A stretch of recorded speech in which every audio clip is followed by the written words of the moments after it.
안녕하세요. 넥스트렌드입니다. 구독과 좋아요, 알림 설정을 눌러주시면 영상 제작에 큰 힘이 됩니다. 최근 전 세계적으로 경기 침체에 대한 우려가 커지고 있는데요. 국내 상황도 크게 다르지 않습니다. 내수 침체를 우려하는 기사들이 많이 나오고 있는데요. 최근에 나온 이 기사를 보시면 서비스 생산이 0%대 증가율을 보였다고 지적하고 있습니다. 12월 3일 통계청 국가 통계 포털에 따르면 지난 10월 서비스업 생산이 전년 동월 대비 0.8%밖에 늘지 않았다는 것인데요. 이것은 2021년 2월 이후 32개월 만에 최저 수준이라고 합니다. 문제는 이러한 수치가 일시적인 것이 아니라 일정한 추세를 보이고 있다는 것인데요. 분기별로 보더라도 지난해 3분기에 8.5%의 증가율을 기록했지만 지난 2분기에는 2.3%로 떨어졌고 3분기에는 1.9%까지 쪼그라든 겁니다. 이런 상황에서 지난 10월 달에 0.8%를 기록한 것이고요. 숙박, 음식점업, 도소매업, 예술, 스포츠, 여가 관련 서비스업 등 전반적으로 서비스업 생산 둔화세가 두드러졌다고 합니다. 내수 소비와 관련이 큰 산업군에서 생산율이 둔화하고 있어서 상당히 우려할 만한 상황이라고 할 수 있습니다. 같은 맥락에서 내수 부진이 앞으로 본격화하는 것이 아닌가 하는 기사들도 나오고 있는데요. 이런 상황은 소비자들의 소비 행태에도 영향을 미치고 있습니다. 단적으로 저가형 제품의 소비가 크게 증가하고 있는 것을 들 수 있습니다. 이와 관련해서 최근 국내에서 알리익스프레스를 통해서 해외 직구를 하시는 분들이 늘어나고 있는데요. 그러다 보니 알리익스프레스 역시 국내 시장에 진출하기 위해서 적극적인 움직임을 보이고 있는 상황입니다. 기사에서 보시는 것처럼 알리익스프레스가 국내 물류센터에 직접 투자를 하려고 하는 움직임을 보이고 있는데요. 최근에 국내 내수 시장이 좀 부진하면서 물류센터와 관련해서 공실이 늘어나는 것과 반대로 알리익스프레스는 오히려 공격적으로 투자하려는 움직임을 보이고 있는 것입니다. 알리익스프레스뿐만 아니라 다른 플랫폼 업체들도 국내 시장으로 진출을 하고 있는데요. 이른바 중국의 해외 진출 4대장이라고 하죠. 알리익스프레스와 쉬인, 틱톡, 테무 등이 있는데 아마 이용해 보신 분들이 많으실 겁니다. 최근에 좀 핫한 어플로 테무가 있죠. 실제로 테무에 들어가 보시면 다양한 제품들을 상당히 저렴한 가격에 구입을 할 수가 있기 때문에 국내에서도 많은 분들이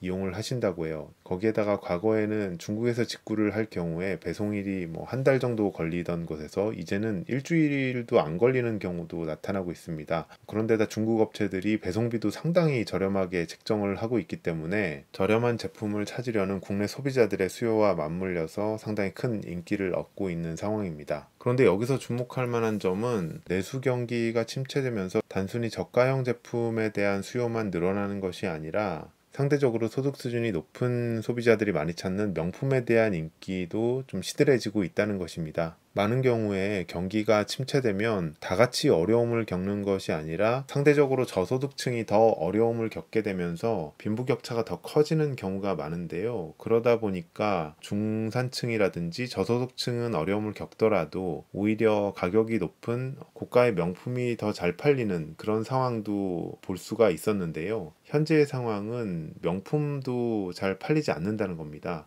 이 표는 전 세계 명품 브랜드와 시가총액을 나타낸 것인데요. 1위 포르쉐를 비롯해서 루이비통, 샤넬, 구찌, 에르메스 등 많은 분들께 익숙한 브랜드들을 보실 수가 있을 것입니다. 어떤 브랜드가 가장 인기가 있었냐라는 기준으로 보면 조금 순위가 바뀔 수도 있는 점 감안을 하셨으면 좋겠습니다. 에르메스나 샤넬, 루비통 같은 브랜드들이 명품 하면 좀 익숙한 브랜드일 텐데요.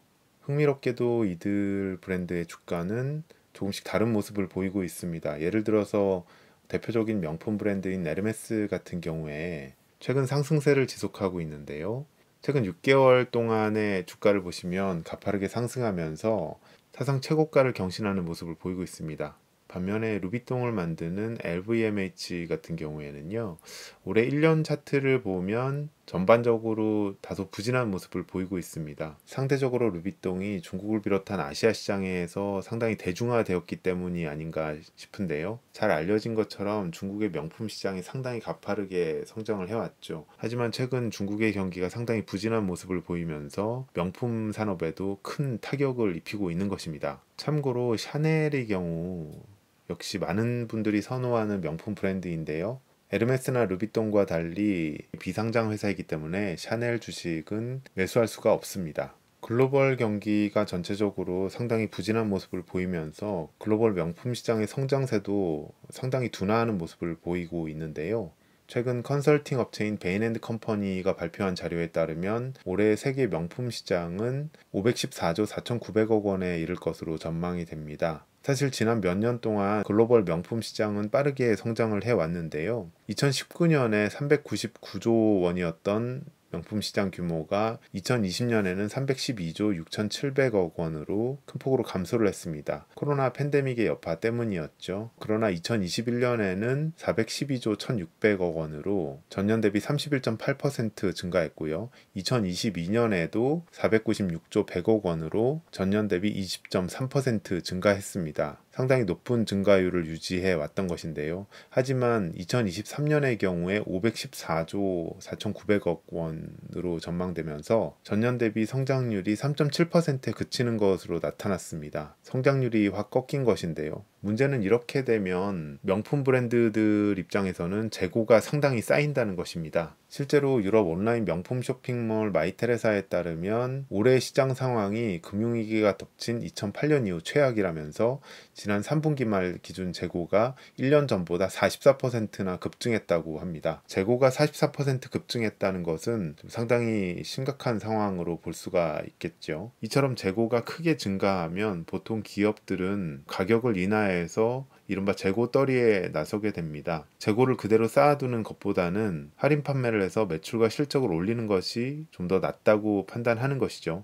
하지만 명품 브랜드의 경우에는 상황이 조금 다른데요. 재고가 많이 쌓였다고 해서 가격을 할인할 경우 브랜드 가치가 훼손될 수 있기 때문입니다. 그렇게 되면 나중에 경기가 다시 좋아져서 수요가 회복되더라도 다시 높은 가격에 팔기가 어려워지게 됩니다. 이처럼 명품 브랜드의 경우에는 브랜드 가치를 지키는 것이 상당히 중요한 문제이기 때문에요. 그래서 이전에 이렇게 재고가 늘어났을 경우에 이런 명품 브랜드들은 다소 극단적인 방법을 사용하기도 했습니다. 기사에 나와 있는 것처럼 버버리의 경우에는 2018년에 약 473억 원 규모의 제품을 아예 불태워버린 일이 있습니다. 그러니까 헐값에 시장에 나가서 브랜드 가치를 훼손하느니 자신들이 직접 제품을 없애버리겠다는 것입니다. 앞에서 말씀드린 것처럼 최근 명품 브랜드의 재고가 상당히 늘어났다는 점을 감안하면 이번에도 명품 브랜드들이 같은 어떤 조치를 취하지 않을까 이렇게 생각할 수도 있겠는데요. 그런데 문제는 최근에 기후